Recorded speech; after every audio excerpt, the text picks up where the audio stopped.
Good evening. We have breaking news for you tonight as we work to confirm a possible shooting in Mason City. We are hearing multiple reports of a shooting near the railroad tracks on 9th Street Northwest in Mason City. You can see that area marked here on this map. At this hour, we are waiting for confirmation, and we have a reporter on the way. We will bring you a live update as soon as we learn more.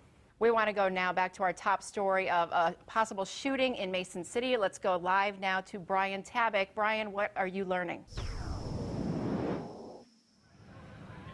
Yeah, Amy, I am on 9th Street Northwest and near the intersection of Monroe and 9th Street Northwest, where I just got off the phone with the Mason City Police Chief, Jeff Brinkley, who tells me that there was a shooting here involving a railroad officer.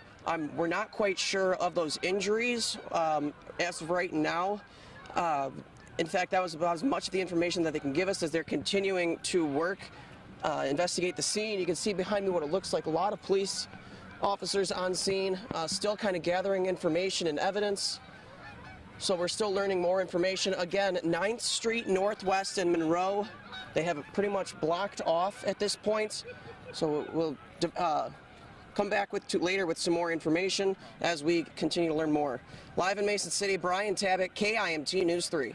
Brian, is that in the railroad tracks? Are they behind you there? Or can you give us some relation to maybe where railroad tracks might be? Yeah, actually, the railroad tracks are right here behind us. Okay. They have that all blocked off right now. Okay. Thank you very much, Brian, for that report, and we will go back to Brian as we learn more. We are taking you back out now for more information on a breaking news story out of Mason City. At this hour, we know there was a shooting near the railroad tracks on 9th Street Northwest. You can see that area marked here on this map, and that's where we find KIMT News 3's Brian Tabak. Brian, who do you have with you now to give us some more information? Yeah, Amy, I have the Mason City Police Chief, Jeff Brinkley, with me to get some of the latest information that we can get right now. Jeff, what can you tell us? We got called here about 4:25 this afternoon on a report that a railroad police officer had been involved in a shooting.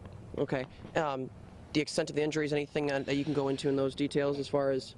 Not really right now. We know that one person was transported to the hospital with a gunshot wound. We believe the railroad officer is okay, and we're now awaiting the arrival of the Iowa Division of Criminal Investigation, who customarily investigates officer-involved shootings in the state. Okay, and just for clarification, the officer was not the one who did the shooting.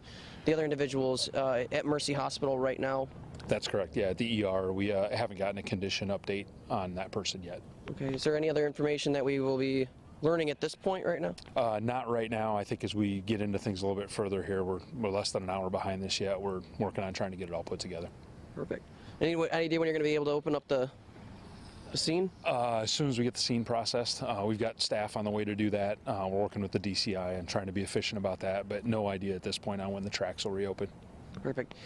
Back to live in Mason City, Brian Tabak, KIMT News 3. All right, thank you very much. We'll have more on air and online when we know it. We'll be right back with a look at weather.